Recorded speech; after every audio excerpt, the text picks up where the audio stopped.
Offices, he said responses can be short. All right, ready? Team Lester. Team Lester. All right, here we go.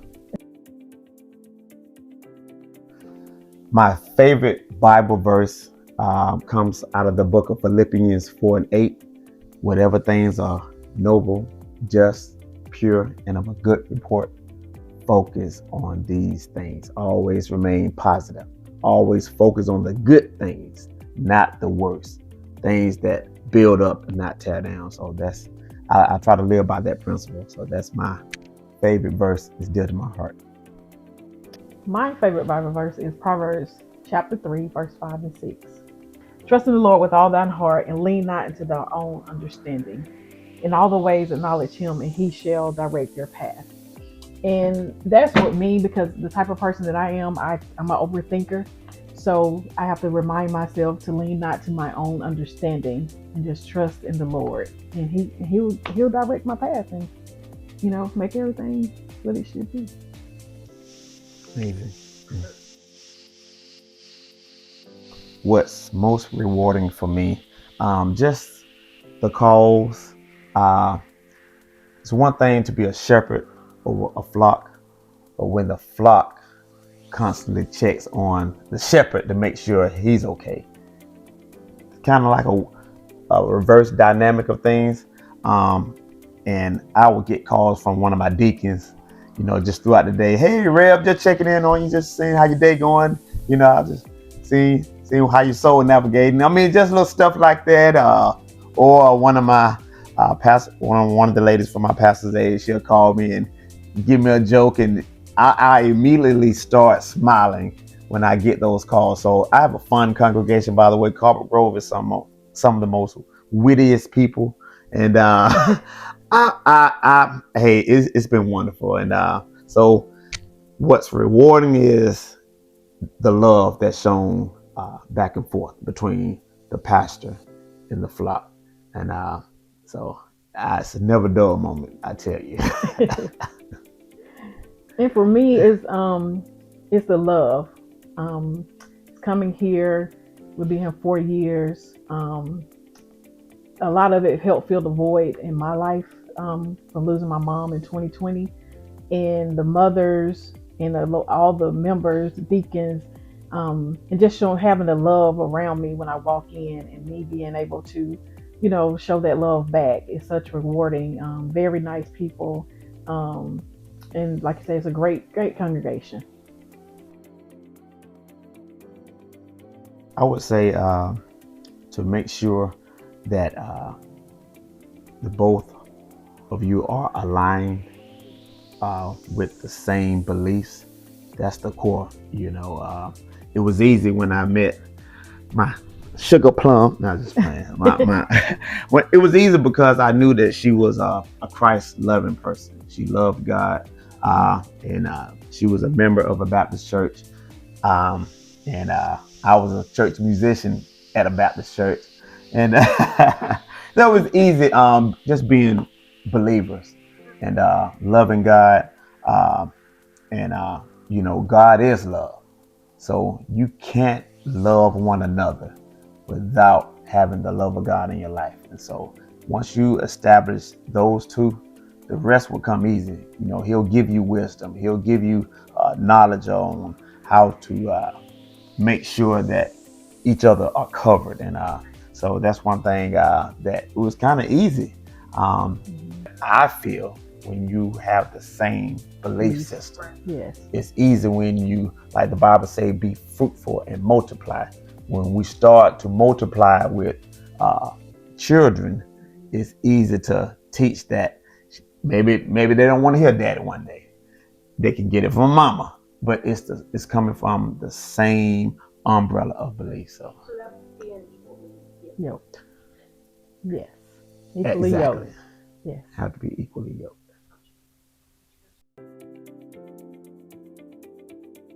I pray every day just for God's covering to protect us from anything that may happen, and that I get back home safe, keep us healthy, the kids, our children, the family, and church members.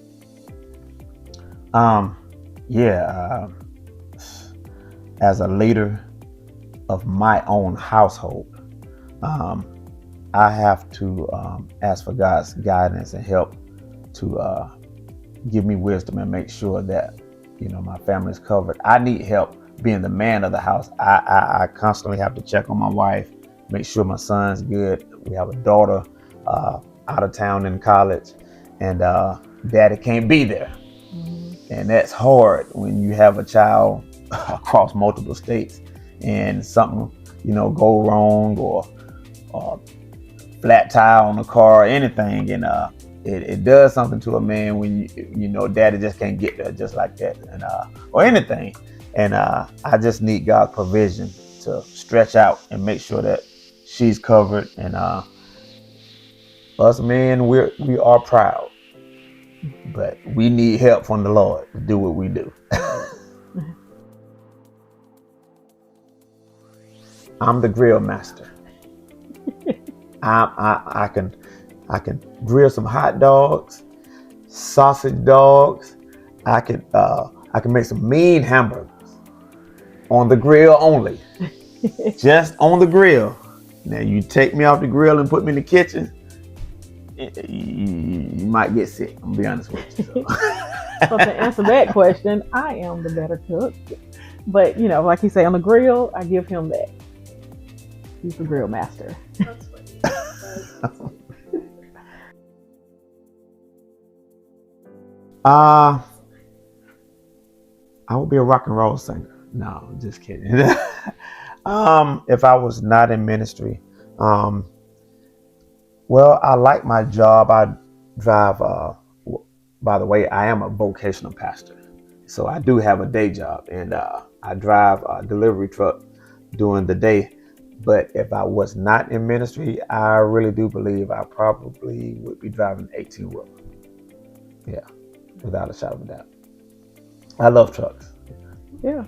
And so I have a job as well, the bookkeeper at Timothy Road Elementary School. So it would probably still be within that field, because I was a banker, teller at first, and then I transferred. So I would still be doing something with numbers.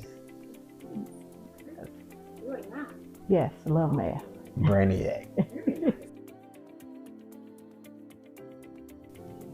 I can eat wings or chicken every day of my life. Now, I know that might be a little a little cliche or whatever for pastors or preachers. Love chicken, but I can eat chicken, hot wings, lemon pepper, to be exact, every day of the week. Don't leave no wings around me. Left over my son, he catch it. When I come in, she had to say, "Cedric, don't touch those wings in the refrigerator." I love, my favorite food would be, I love hot wings as well, and I also like Mexican. But if I have to have a go-to sweet, it would be a Reese cup.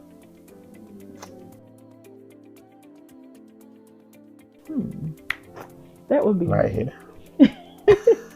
I try to prepare, but we women, you put on something, and if it don't look right, I start over. So that will be me.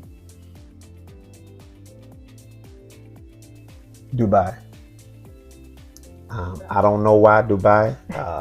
Maybe if I had a second choice, Hawaii or Hawaii. But yeah, something about Dubai is maybe I like exotic cars or exotic places. Maybe it's the sand and the little tunic they put on you. Maybe something. I don't know. I would say Hawaii. Oh, so we may have a destination. Yeah. Yeah. We met at, I was working at a warehouse. He came with a friend of my friend. So my friend was dating his friend. And they brought her, he was bringing her lunch. And we got introduced through them, by him dropping off lunch. So that's how we met at Athena Warehouse, to be exact. Yeah. Yeah. You want to add? You was 100% correct. That's exactly how it happened. Yeah. I was dropping a friend off in my mother's 1990 Honda Accord. Yeah. I don't know why Yeah. I think my car was We tore up. both was working, and for some reason they were working. Yeah, we that was day. all, I think we was in the studio. Oh, When okay. we was recording or something like Yeah. that. We like watching movies. Cedric loves to watch movies. So it's one of those things you have to compromise. So he's, I'm starting to, when we wind down, he's gonna go to a movie. So I would say movies. She would go to sleep on the movies. So, but we love to dine. So that's one thing. When we're not at church, you can best believe if we're not at home, not at church, we're eating somewhere. But yeah, I know we love sport. One thing about Tasha, and I might be jumping the gun again, but she loved football. Probably more than me, and I played football. And so we can watch games. So on a Saturday or basketball season, we are either going to high school, football, college. Yeah, we go to games. What's your favorite high school team? Cedar. I would say Cedar. Why? I mean, because that's what I've been around for, with Ashley. Because when I was in high school, I graduated from Oglethorpe County, but I wasn't like a fan. I was a homebody. Then when Ashley went to start going to Cedar shows, that's what, and all her friends, we supported, Cedar. Yeah. Favorite collegiate team? Little Rock.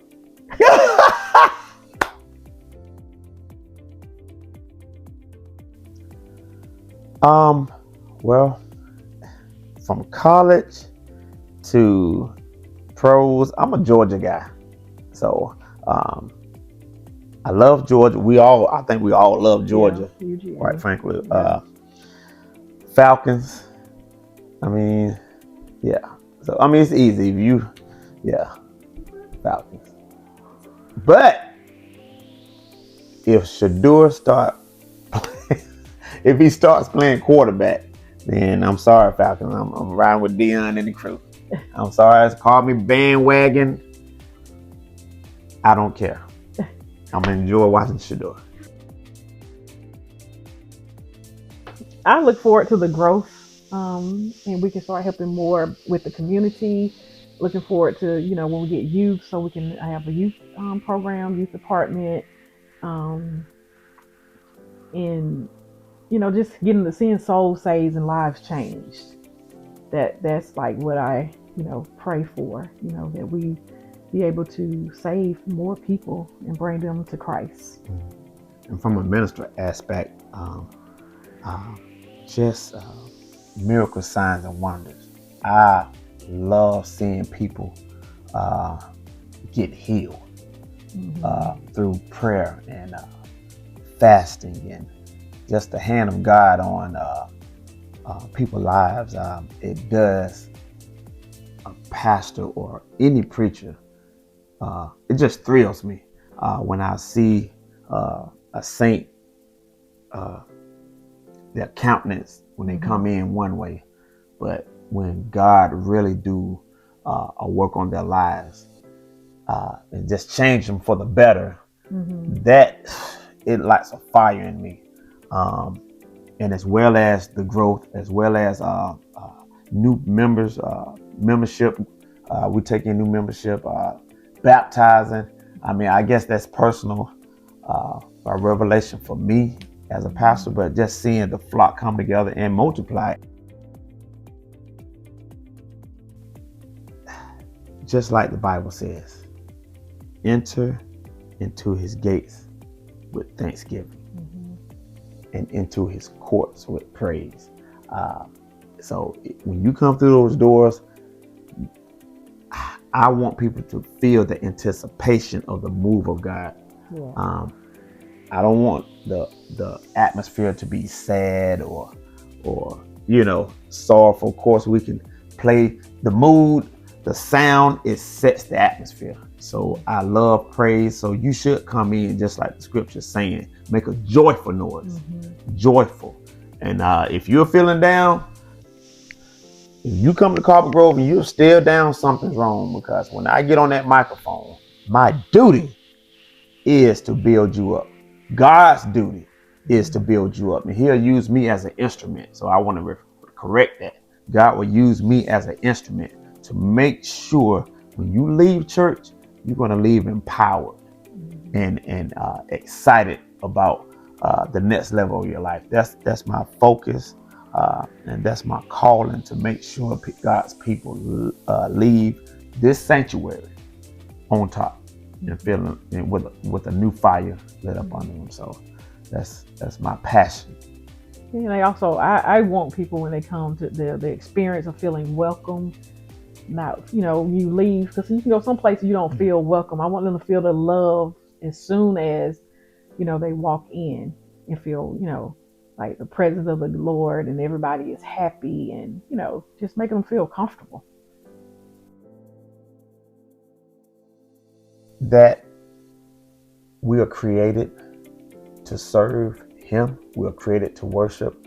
And sometimes life is going to take us through trials and challenges, and learn the art of enduring. Any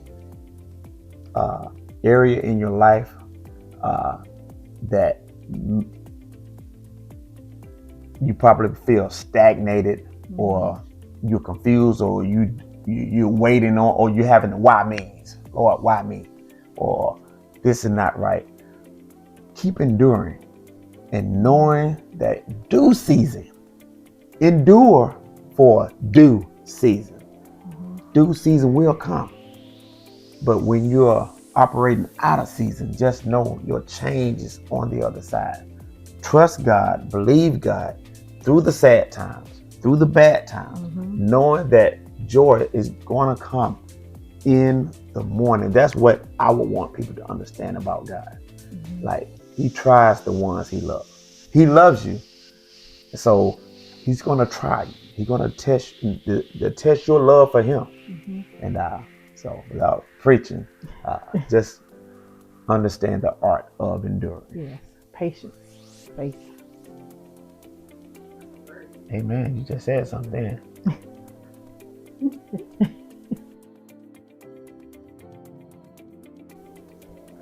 They show love.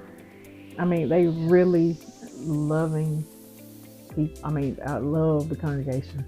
Sometimes it's a little bit overwhelming, because you have to be able to receive. Yeah. Yes. And it's, when you always want to be the one that want to give, it's hard. You have to learn how to receive, because here they're going to show you love. And I'm not always talking about like the gifts. It's just the text messages, just, hi, how you doing? Thinking about you today. It's love. Everyone shows love. And I hear the feedback from visitors or friends that comes and visit the church. So quite naturally, if you invite somebody, they're going to give you first-hand experience or approach of how they felt when they came into the sanctuary. And each and every time, it never fails. It's a great report. And that's a blessing. These people at Colbert Grove are some Southern, homegrown, country loving folks, down home. And that's addictive.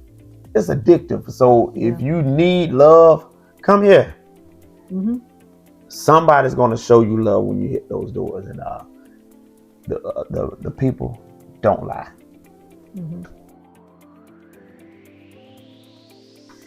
It's old is more interesting. I mean, it's for something. Well, it's more exciting because you got wars. You have the beginning, and I love history. So you have the creation of the world. You have the flooding of the world. Sodom and Gomorrah. I mean, like, fire came down from heaven, and I mean, like, you read the first Genesis, Exodus, Leviticus. I mean, like, oh my, it's an action movie. Yes.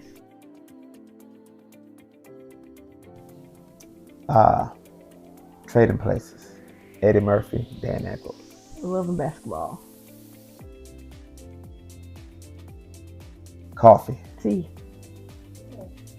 How you take your coffee? 1 cream, 1 Splenda. How you like your tea? What tea? Sweet tea. Yeah, good old Southern sweet tea. Hi, I'm Cedric Lester, pastor of the Colbert Grove Baptist Church, and this is my lovely wife, Latasha, and we would like to invite you to Colbert Grove every Sunday morning at 10 a.m. to our worship service.